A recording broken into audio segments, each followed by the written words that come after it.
quand nous parlons de l'ascension de Jésus, il nous vient presque spontanément à l'esprit l'image d'un Jésus qui monte au ciel sur un nuage ou je ne sais quoi. Il existe même des tableaux où l'on voit en haut les pieds de Jésus qui dépassent d'un nuage. Ce n'est pourtant pas tout à fait ce que dit le texte des Actes. À bien regarder, il n'est pas dit que Jésus monte au ciel, mais il est dit qu'un nuage soustrait Jésus au regard de ses disciples et qu'à partir de ce moment-là, il n'est plus visible. Les Actes nous disent aussi que cette ascension, je mets le mot entre guillemets, se déroule à peu près 40 jours après la résurrection de Jésus. Je dois dire que j'ai toujours été dubitatif quant à ces récits d'apparition de Jésus et que je ne sais pas vraiment quoi en faire. Ces 40 jours sont bien sûr à mettre en parallèle avec les 40 ans de traversée du désert après la sortie d'Égypte, ou les 40 jours que Jésus a passés au désert au début de son ministère. Le nombre 40 représente le temps de la réflexion, le temps de la maturation, le temps qu'il faut à la fois pour intégrer la nouveauté d'une situation et la présence de Dieu. Ce chiffre 40 représente le temps de la conversion. C'est le délai qu'il aura fallu aux disciples pour digérer la croix, pour faire le deuil de Jésus et le laisser partir. Dans une certaine mesure, cette fête de l'Ascension marque la sortie d'un processus de deuil où les disciples acceptent l'absence de Jésus.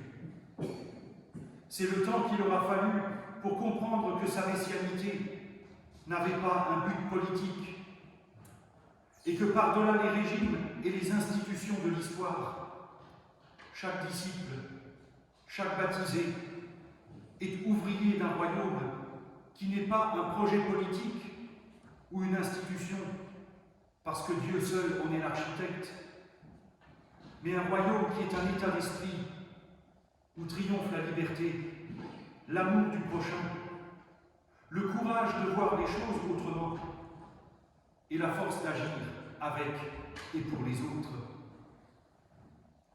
Ces 40 jours représentent enfin le temps de comprendre que la résurrection n'est pas un retour à la vie, un retour à une situation antérieure ou une vie après la mort, mais une dynamique de transformation qui anime toute vie et qui nous appelle chaque jour à être des femmes et des hommes nouveaux.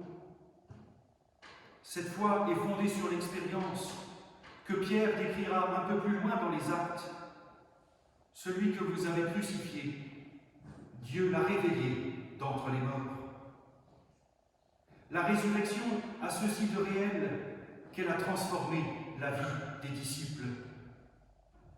Et parce que leur vie est transformée, ils n'ont plus besoin de rester à regarder béatement le ciel, comme le rappellent les deux hommes en vêtements blancs.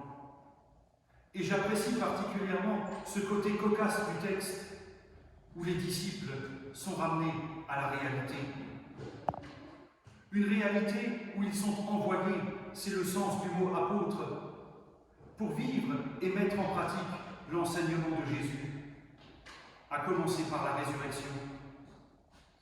Ce qui signifie que pour ces disciples, marqués par le deuil et l'échec apparent de leur maître, vient maintenant le temps d'accepter son absence, d'accepter qu'il y a une part de lui que nous ne saisirons jamais, et vient aussi le temps de comprendre que Jésus a passé son ministère à enseigner qu'un temps d'épreuve débouche sur un temps de naissance, et que la foi en Dieu nous intègre dans ce processus.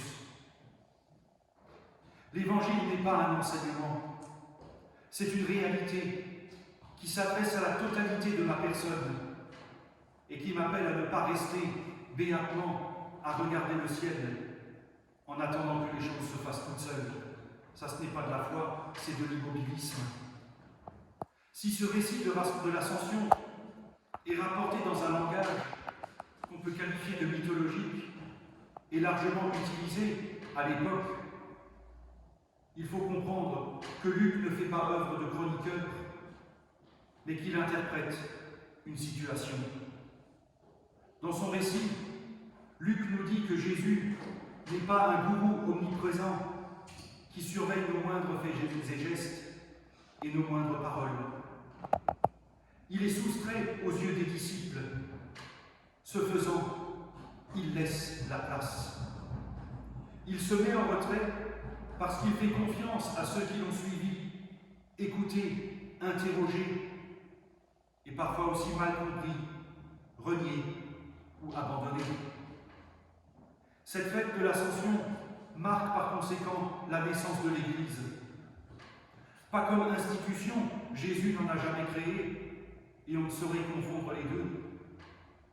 Jésus a réuni des femmes et des hommes qui avaient soif de sens, qui étaient parfois pleins de questions, de doutes, de colère, ou victimes du mépris des autres, en leur faisant faire l'expérience de l'amour de Dieu. Jésus leur a d'ores et déjà fait faire l'expérience de la résurrection en les rendant à leur dignité. Dans l'Église catholique, les évêques, et à commencer par le pape, ont parfois le titre de pontife. Un pontife, étymologiquement, c'est quelqu'un qui construit des ponts. On parle souvent du pont de l'Ascension, et on ne croit pas si bien dire.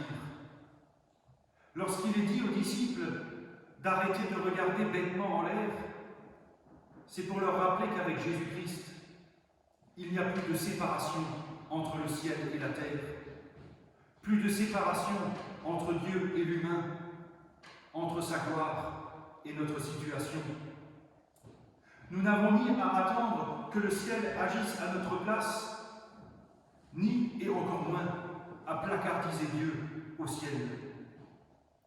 Le Nouveau Testament insiste sur ces deux dimensions, en rappelant que Dieu est le vivant, et donc celui qui fait vivre, mais qu'il n'agit pas sans nous, ni à notre place. Il n'y a plus de séparation entre le ciel et la terre, et Jésus est ce pont entre Dieu et chacun d'entre nous. Dieu qui veut la vie pour chacun d'entre nous. Vous serez mes témoins, dit Jésus à ses disciples et aux lecteurs de toutes les époques. Il ne s'agit pas d'être des super-héros de la foi, capables de recracher par cœur et en allemand le petit catéchisme de Luther, ou de débiter des versets bibliques à la tonne. Vous serez mes témoins, dit Jésus à ses disciples. Des disciples dont l'Évangile se moque allègrement. Mais ce sont à eux que Jésus dit, vous serez mes témoins, avec vos forces et vos faiblesses, vos failles et vos blessures. Vous serez mes témoins, et vous témoignerez du pouvoir transformateur et rédempteur de l'amour de Dieu. Avec les croix que vous portez, avec vos doutes et parfois vos incroyances, vous témoignez que vous êtes en résurrection, debout et en route, pour être ouvrier d'un monde où le pouvoir de l'amour primera sur l'amour du pouvoir. Amen.